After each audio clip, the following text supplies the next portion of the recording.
Desde que somos pequeños aprendemos a contar. 1, 2, 3, érase una vez. ¿Preferís los cuentos o preferís las cuentas? Ambas se cuentan y ambas pueden ser buenas o pueden ser dañinas, benévolas o nocivas. Tal es la ambivalencia de la vida, que depende siempre de quién esté al lado de la puerta del váter para saber si quien cuenta el tiempo lo hace a favor o en contra. Y nos pasamos la vida contando. Contamos monedas, contamos las horas, contamos amores, contamos tristezas, contamos mentiras, contamos momentos, contamos pobrezas, contamos caudales, contamos contigo, contamos cuánto nos queda. Quizá los cuentos son los culpables de tanto desencanto, de tanto desencuentro, de tantos que nos han contado para adormecernos. Quizás a los protagonistas de nuestros destinos se les han acumulado tantas invenciones que se nos han caído encima a los demás. Quizá es que han contado tanto que no han podido abarcar tanta riqueza. Cuentos, cuentas que nos van contando. Pero hay otros cuentos, los buenos, los que tranquilizan, los que nos hacen sensibles, los que nos ayudan a volar, los bellos, los que nos llevan en volandas, que también son cuentos. Y también son cuentas las que ayudan, las que suman para todos y no solo para unos pocos, mientras restan para los demás. Cuentas y cuentos, se cuentan los dos se cuentan. Decía León Felipe: yo no sé muchas cosas, es verdad, digo tan solo lo que he visto. Y he visto que la cuna del hombre la mecen con cuentos, que los gritos de angustia del hombre los ahogan con cuentos, que el llanto del hombre lo taponan con cuentos, que los huesos del hombre los entierran con cuentos, y que el miedo del hombre ha inventado todos los cuentos. Yo no sé muchas cosas, es verdad, pero me han dormido con todos los cuentos y sé todos los cuentos. Ahora sí, vamos a dar paso una vez más a Victoria para que nos cuente otro cuento, de esos tan bonitos que sabes contar tú, ¿vale? Vale. Venga, Victoria Siedlecki. Siedlecki, pero qué bien lo dice, qué gusto. Estaba pensando yo qué contarles y tengo conmigo 2 libros que recomiendo a esos oyentes que están escribiendo sus microcuentos. Estos libros se llaman Por favor sea breve y Por favor sea breve 2. Qué bueno. Entonces tengo acá uno de esos microcuentos que estaba pensando, ¿será un poco subido de tono para esta hora? Es la hora a la que los papás y las mamás llevan a los niños al cole, entonces tú verás. Habla de Me la culos. juego. Habla de senos en un momento. Bueno, sí. Esto no. No pasa nada. Una vez que uno dice la palabra seno. ¿Pero con las largas o normales? Normales. Vale, entonces no pasa tranquilamente nada. No pasa van nada. los senos por la vida. No pasa nada entonces. Es un cuento de Susana Barragués y se llama Rewind o Rewind, como dirían Los nuestros British. amigos los electores. Se besaron desnudos tímidamente contra el refrigerador. Él se lanzó a introducir con torpeza sus senos en el sujetador. Ella le respondió subiéndole los calcetines hasta la rodilla y abrochando el botón de sus pantalones con nerviosismo, mientras que ataba uno por uno todos los botones de su blusa. Después, de un tirón, subió la cremallera de su falda. Totalmente entregada al delirio, le incrustó salvajemente el jersey, el abrigo y una bufanda de cachemira. Él la asió por las nalgas y a mordiscos le introdujo las botas. Al abrir el paraguas, ella alcanzó el éxtasis. Él se desplomó al meter dedo a dedo las manos en los guantes. A mí las matemáticas se me dan muy bien. Yo, sobre todo el 42. El 42 se me da fenomenal, o sea, lo puedo decir una vez, 2 veces deprisa, despacio, 42. Pero las matemáticas a mí se me dan de maravilla. Pero resulta que no a todo el mundo se le dan bien. Yo no entiendo cómo no se puede dar bien las matemáticas, pero bueno. Hay una cosa que nos pasa a los seres humanos, a algunos, que se llama la matemafobia. Matemafobia. Es el miedo a las matemáticas. Es un fenómeno muy extendido, demasiado extendido en la sociedad. Sin embargo, pueden ser de lo más práctico para solucionar los problemas de nuestra vida, las matemáticas. Porque, por ejemplo, tú vas que te voy a decir, a un esto, ¿cómo se llama? Una gasolinera, Sí. y a lo mejor te dice el gasolinero después de pagar o antes de pagar, ¿quiere usted llevarse una pericia escabechada? ¿No? Sí. Y a lo mejor tienes invitados en casa y dice, deme 2. Ya estás utilizando las matemáticas. Claro que sí. Porque a lo mejor en vez de un bote da para poco. Y dices, deme 2 porque a lo mejor tienes invitados. Has pensado. Bueno, y si Las vas más matemáticas allá, son fundamentales. si vas más allá, en el caso de que nos visitaran, por ejemplo, los extraterrestres, Claro. el idioma matemático... ¿Cuántos? Extras. ¿Cuántos extraterrestres? Ah, ¿cuántos? Bueno, pon que- 18, ya pon estás que en un utilizando ovni- las matemáticas. ¿Qué pan eso, 18? Bueno, pues el idioma matemático sería la única forma de comunicarnos y así evitar el socorrido. Soy de letras. Si me lo explica despacito. Para vencer esa metamafobia nos hemos puesto en contacto... Matemafobia. Nos hemos puesto en contacto con el considerado gurú youtuber de los problemas matemáticos. Es el profesor 10 de mates y sus tutoriales han revolucionado la forma de resolver los problemas. Sus tutoriales. Tutoriales. Ah. Desde Ponferrada resuelve dudas a escolares, universitarios e incluso a padres. Su canal ha logrado más de 1 millón de visitas mensuales y cuenta con 100.000 suscriptores que siguen fielmente sus indicaciones. Lo hace tan entretenido y ameno que por primera vez un profesor de mates se ha metido en la final como mejor youtuber del año Qué bueno. en los prestigiosos premios Bitácoras, considerados los Goyas de Internet. Bueno, se llama Sergio Castro, vamos a hablar con él. Las matemáticas son como Shrek, un ogro feo, grande, que asusta, pero cuando las conoces son divertidas. Con sus clases es importante y es imposible, no importante, imposible que esto ocurra, lo de aburrirse. Los operadores de la ecuación de Schrödinger son lineales, de lo que se desprende que toda combinación lineal de soluciones... ¡Qué aburrimiento, por Dios! ¿Para qué me enseñan esto? ¿De qué me va a servir si no lo voy a usar nunca en mi vida? Madre mía, estamos metiendo aquí, está en medio argentino el programa hoy, ¿eh? Medio argentino. Sergio Castro. Hola, buenos días. Hola, 4 por 8 más 5 dividido por 6, ¿eh? A estas horas sin tomar el café complicadete, ¿eh? Ya. Me lo pones difícil, ¿eh? No, hombre, es que como dice que si vienen los extraterrestres solamente podríamos hablar con ellos en lenguaje matemático, pues claro, tú imagínate que viene aquí ET y entonces pues le saludas así, 10 por 6, 10 por 6, partido por 8, te dice él, ¡buah! Te dice él, bueno, hombre, y raíz cuadrada de 14, y de, ¡oh, qué cachondo! ¡Qué cachondo eres, ET! ¿Eh? A ver, ¿qué le responderías a alguien que piensa que las matemáticas son un rollo patatero? Pues que no las conoce, yo creo. Vamos, porque yo, bueno, no me considero un bicho muy raro, algo raro a lo mejor quizás sí soy, pero a mí me divierte muchísimo. Entonces, si a mí me divierte muchísimo y no soy raro, pues supongo que a todo el mundo que las conozca, pero hay que conocerlas bien, le tienen que divertir. Lo que pasa es que las matemáticas no somos conscientes hasta qué punto están pendientes, o sea, están presentes en nuestro día a día desde que nos levantamos a las 5. Pues ya hay matemáticas. Algunos un poquito antes. Desde que suena el despertador, Sí, claro. los que viviesen, no, los que Lo vimos en barrios claro, humildes. los que viviesen en barrios humildes y en zonas retiradas, porque pues normal, claro, los que vivimos en el centro, aquí en Tolcogollo, pues entonces claro, para nosotros nos levantamos un poquito más tarde. No, pero es verdad que están muy presentes en nuestra vida, ¿no? Y nos pueden además ayudar a resolver problemas muy, muy comunes. Por ejemplo, tú vas a un supermercado y ves oferta 3x2, oferta 2x1. ¿Cuál es la mejor oferta? ¿3x2 o 2x1? 2x1, sin lugar a dudas. Sí. Claro, es un 50% de descuento y sin embargo el 3x2 solo es un 33%. Y una cosa muy fíjate. común que dicen, la segunda unidad casi regalada, al 50%. Entonces nosotros pensamos que nos están haciendo una rebaja del 50%, por ejemplo, y sin embargo la rebaja es del 25%. Claro. Claro, Y- así que O por ejemplo, ¿tú puedes saber qué posibilidades tiene tu equipo de ganar la liga? ¿O de bajar a segunda? sí, sobre todo en los... Yo he hecho alguna vez alguna prueba cuando queda un partido o dos, que está ahí 3, 4 equipos en juego, y entonces siempre se puede saber la probabilidad que tiene el equipo de... Luego tiene que jugar y luego ya es otra historia. Lo que pasa es que el azar, ¿y qué pasa con el azar? El azar luego influye, claro. Si tienes una probabilidad del 60% de ganar la liga, hay un 40% de no ganarla. O sea que en las Entonces, ahí- matemáticas también el azar es una variable. Sí, es una variable. Tú piensas que, por ejemplo, la probabilidad nació con Laplace, y Laplace decía que era sucesos favorables, partidos de sucesos totales, no va a enrollar mucho, y Laplace era un jugador profesional de cartas, así que él le dio también... Laplace. Laplace, Laplace. sí, Laplace, Sí, sí. porque la matemática es Laplace. Ya te lo digo Sí. yo que es Laplace. No, hombre, no. ¿Qué es el anumerismo?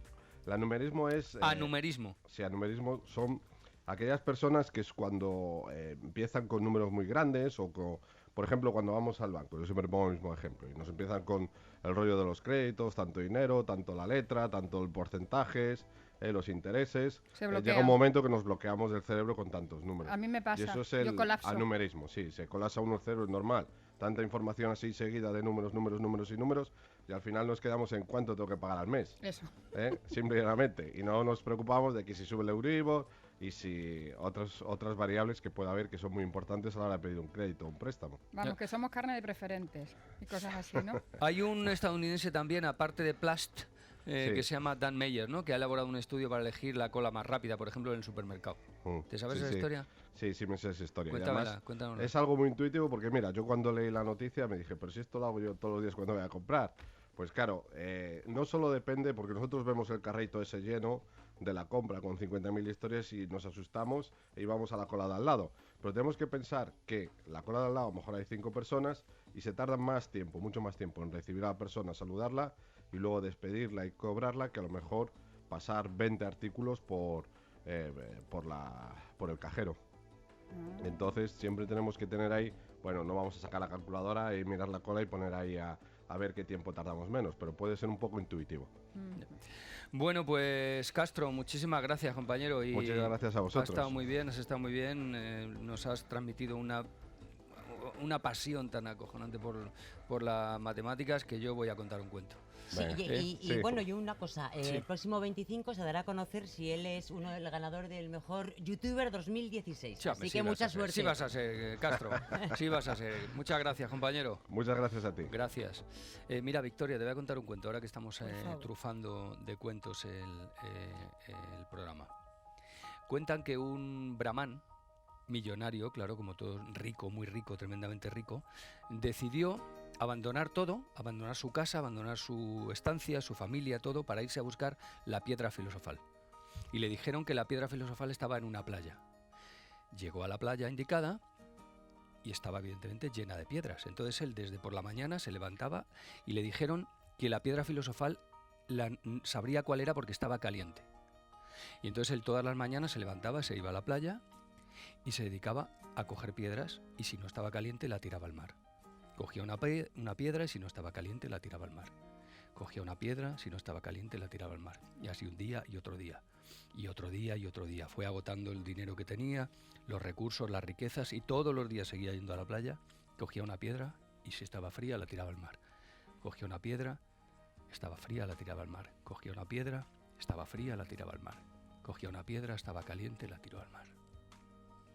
El Museo de la Técnica de Figueres. Eso es, la historia esta es alucinante, chicos, alucinante. Twitter nos regala momentos maravillosos, de verdad. También luego hay mucho estúpido, mucho troll y mucho imbécil, pero... Como en todo. Sí, bueno, como dije yo el otro día, ¿no? Es que lo bueno de Twitter es, ya lo sabemos todos, y lo malo es que obliga a decir cosas a gente que no tiene nada que decir. Y eso es muy peligroso. Bueno, digo que nos regala momentos maravillosos y al mismo tiempo nosotros le regalamos a Twitter nuestros mejores momentos también, ¿no? Por ejemplo, el descubrimiento que hizo gozar a un americano, un estadounidense, que se perdió en la localidad de Figueres, que es una preciosidad, por cierto. Bueno, la intención que tenía este hombre era visitar el Museo de Dalí, como todo el mundo que va a Figueres y que yo recomiendo porque es una pasada. Pero, en cambio, acabó en otro museo, en el Museo de la Técnica. Sí, señor, y como diría un adolescente, aluflipó.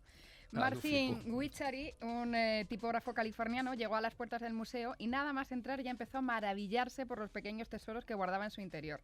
Centenares de máquinas de escribir antiquísimas.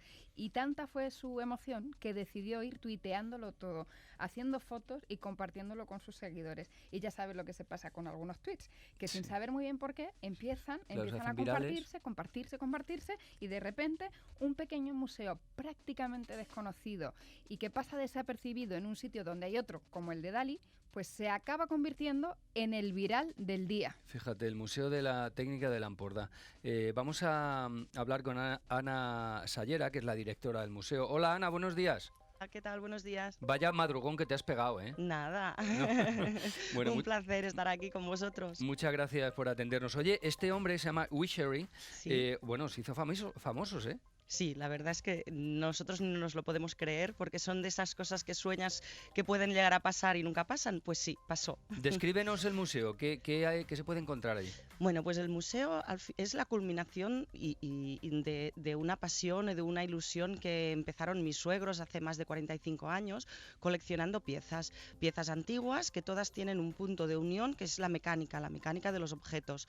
Todos son objetos de mediados del siglo XIX hasta más o menos la Primera Guerra Mundial, y una vez estaban comprando en todos los países del mundo donde encontraban piezas y tener piezas en todas partes de casa, del almacén, de la empresa, pues al final los hijos decidimos de poner un poco de orden a todo aquello y darle un poco de discurso museístico. Claro. Y a partir de ahí, en un edificio que también era de la familia, que era donde había nacido, digamos, el negocio familiar, pues lo reconvertimos de edificio industrial a museo.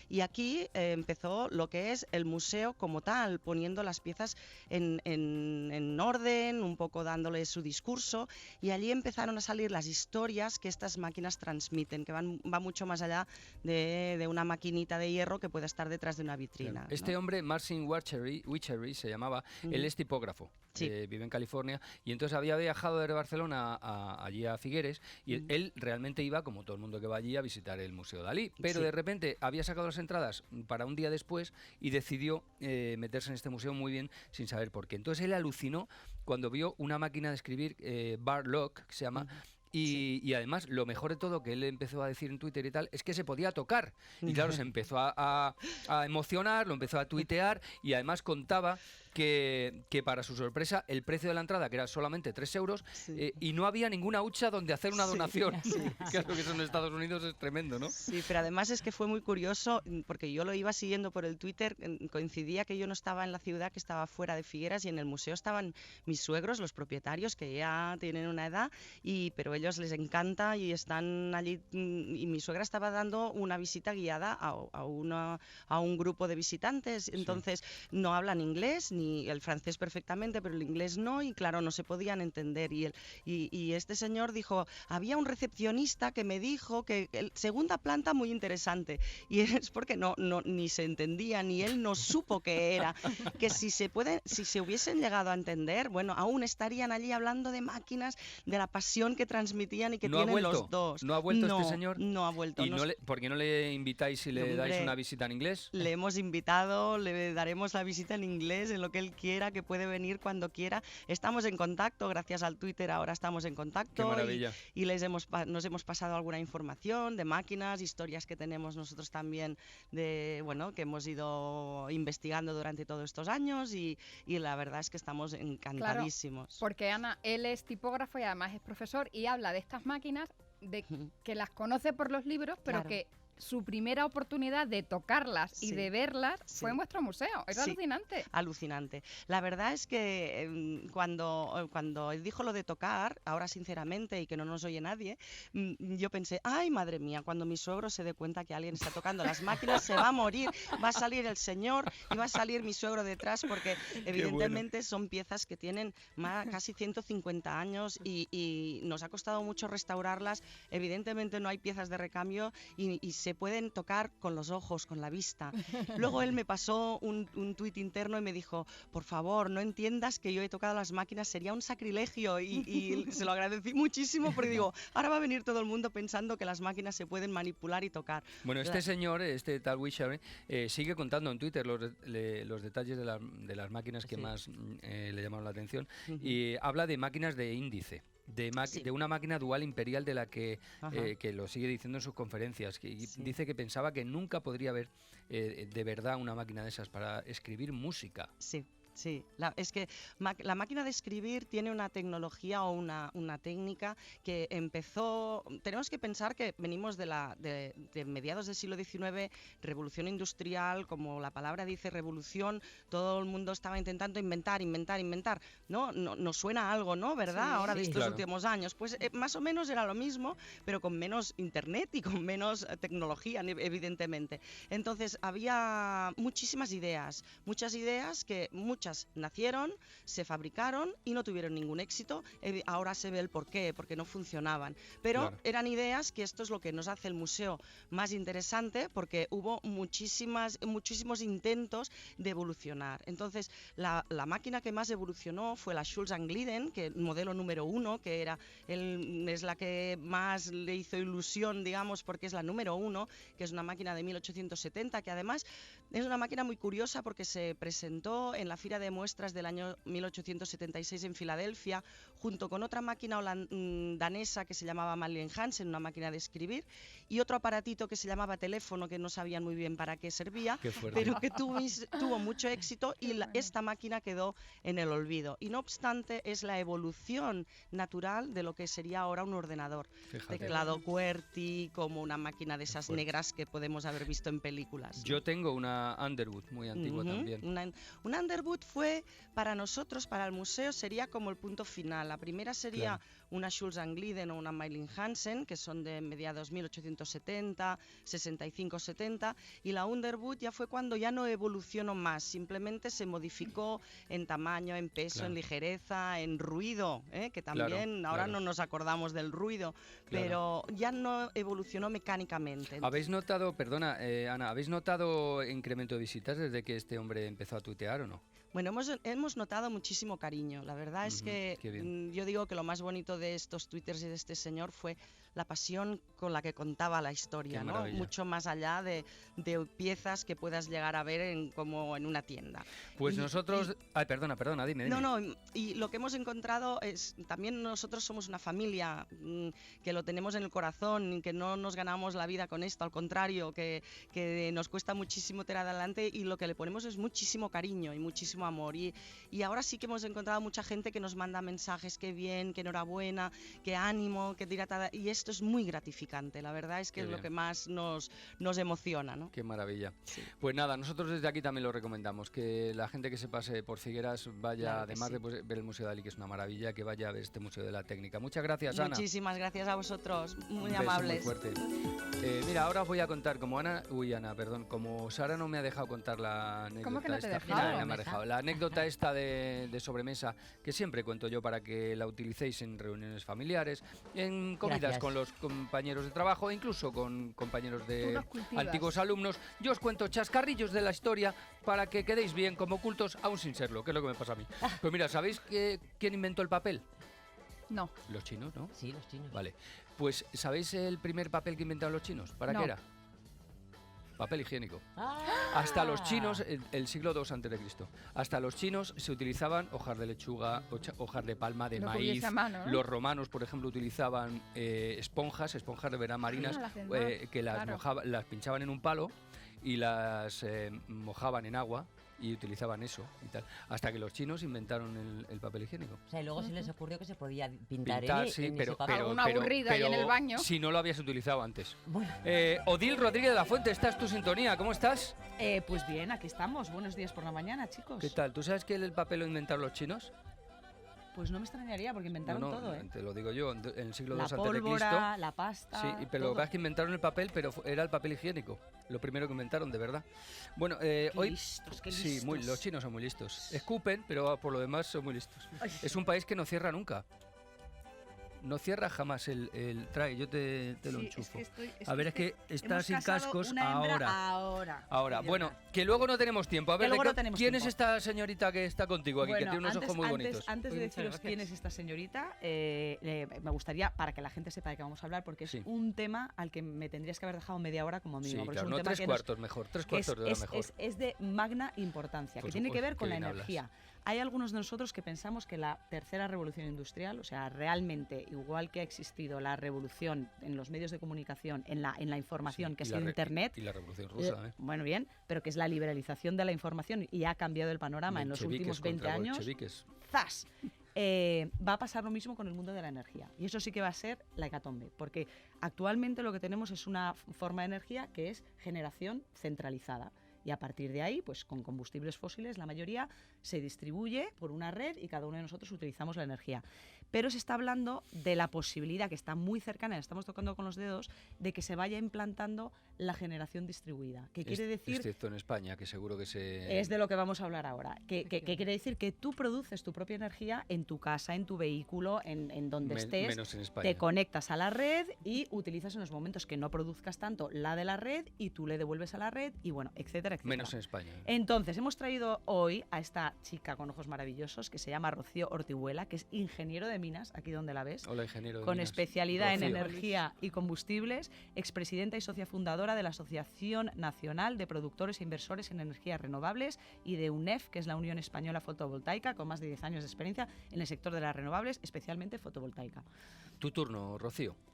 Entonces, bueno, Rocío, a mí lo que me gustaría que nos hablaras es qué ha ocurrido en esta última legislatura, sí, justo, iba a decir es una continuidad de la misma, pero vamos, qué ha ocurrido con el famoso impuesto al sol, que se ha discutido muchísimo porque tiene que ver con el autoconsumo. Pues que se lo inventó el ministro que ahora mismo es ministro de Energía. Bueno, pero a ver que nos cuente Rocío, qué significa el impuesto al sol y cómo esto va en contra de la generación distribuida y el autoconsumo. Pues el impuesto al sol significa un gravamen adicional al que es productor de su propia energía que consume.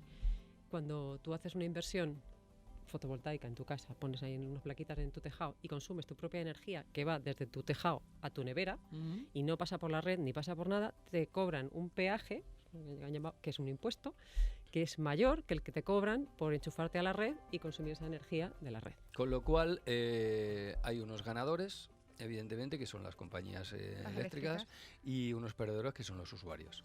Y además lo que estamos haciendo es no ayudar a la no contaminación, sino a abonar un poco más lo que estamos haciendo efectivamente es desincentivar que el pequeño consumidor o gran consumidor pueda tener su propia instalación y pueda generar su propia electricidad, con el consiguiente ahorro de mínimo un 14% que se ahorra en el transporte y distribución de esa energía por las redes. Claro. A mí lo que me gustaría saber, en cualquier caso, es para poner las cosas, no ponernos en el extremo, que es muy fácil, saber de aquellos polvos vienen estos lodos. Es decir, ¿qué es el déficit tarifario? ¿Por qué tenemos un coste tan enorme que tenemos que asumir ahora mismo todos los consumidores?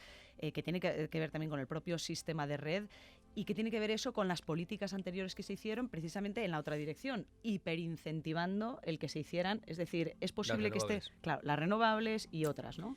Bueno, el déficit tarifario en realidad viene todo de una falta de política energética. En este país no ha habido nunca un consenso. Bueno, de no ha habido Estado. nunca ni en política energética, ni en política educativa, ni en política exterior, ni en política Pero bueno, de yo nada. me vengo a contar lo de la energía, que es lo que yo me sé.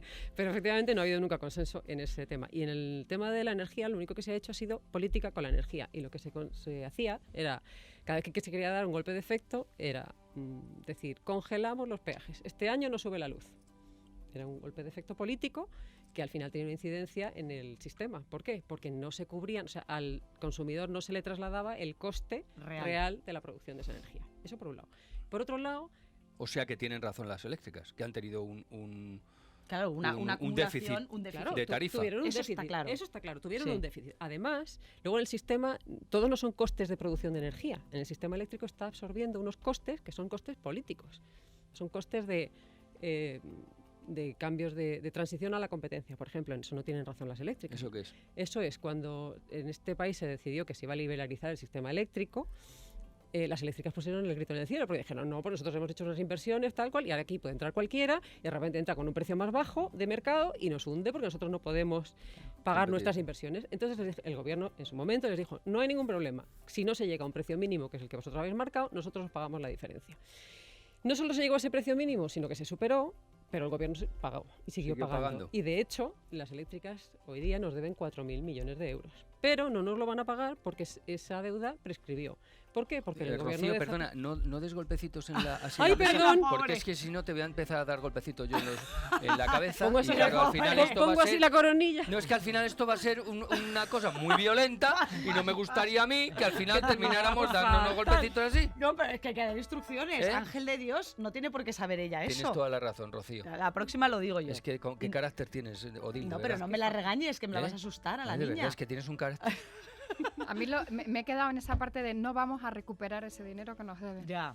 Porque ha prescrito la eso ya ha deuda. prescrito. Y El gobierno el de déficit Zapatero... no, que nos y dio el déficit no. Y el déficit no. Vaya. No, O eso sea, no. Pues por eso te digo, en una parte llevan razón las eléctricas y en otra parte no la llevan. Ese es uno de los ejemplos, pero en todo el déficit tarifario hay muchos otros conceptos que son decisiones políticas que están ahí metidas y que tenemos que pagar entre todos. Claro. Y luego, por ejemplo, también por hablar de un tema puntual que se ha hablado mucho en los medios de comunicación y que está muy politizado y depende de qué medio sea el que hable del tema, se dice de una manera o de otra, que es lo de la energía nuclear. Que se dice que la energía nuclear es mucho más barata, que las renovables son mucho más caras. ¿Qué hay detrás? ¿Qué hay de verdad en eso? ¿Es realmente más barata la energía nuclear? Hombre, una vez que ya tienes amortizada tu inversión y una vez que el combustible nuclear te cuesta menos que el resto de combustibles, pues puede ser más barata. Y una vez que no asumes los costes de la eliminación o del tratamiento de ese combustible usado, porque eso no lo asumen las eléctricas, eso vuelve otra vez a ir a déficit tarifario, eso lo pagamos entre todos los españoles. Claro, o sea, están quitando parte del coste real de hacer energía nuclear y claro, cuando se habla y se dice que es mucho más barata, con lo cual es mucho más competitiva, no es del todo cierto, comparado con las renovables, ¿no? Por ejemplo. No es cierto, porque además una central nuclear, no es comparable el coste de inversión en una central nuclear y el tiempo de inversión de esa central con una renovable. Claro, pero ahora por dar también un golpe de esperanza, ahora mismo con el Acuerdo de París y con los compromisos, la ratificación por parte de la Unión Europea, de España en concreto, ha ido a Marrakech el presidente actual, se abre una ventana muy interesante porque en principio debería de haber un acuerdo para una transición energética y seguir el modelo, por ejemplo, de otros países como es el caso de Alemania, ¿no? Que es paradigmático. Claro, nosotros estamos esperanzados de que al España haber ratificado el Acuerdo de París. Ratificado, y va a ratificarlo el Acuerdo de París ahora en Marrakech, pues está asumiendo una serie de compromisos con los cuales realmente se tienen que traducir. Rocío, ¿y las compañías eléctricas no están dando pasos para hacer este reciclaje de la energía como la conocemos hasta ahora a energías renovables?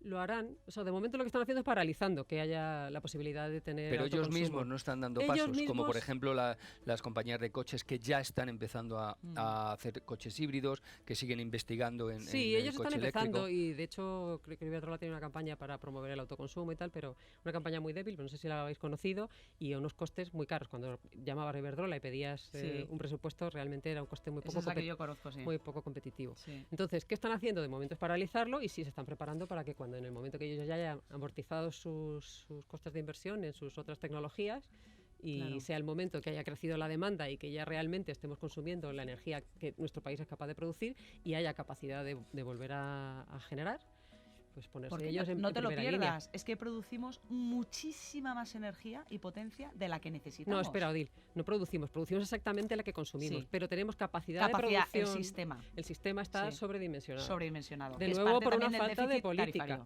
De planificación. Eso es. Bueno, luego lo que tenéis que hacer, muchas gracias Rocío, muchas gracias Odil, lo que tenéis que hacer es poner unos pedales en la taza del váter, por ejemplo, y mientras estás ahí sentado pensando, pues darle pedales y poner una dinamo. Entonces esa dinamo, pues tú vas generando energía y al final deporte. deporte, efectivamente. Oye, Es un ideón. Oye, pero que se sepa que vamos, que se va a hablar igual que con las políticas educativas. Que se va a hablar, ya te digo yo que se va a hablar. Es que no queda otra, o sea, con el Acuerdo de París. Aún con este ministro. Aún con este ministro, es que no queda otra por el Acuerdo de París. A ver si es y verdad. Va a ser muy interesante. Mira.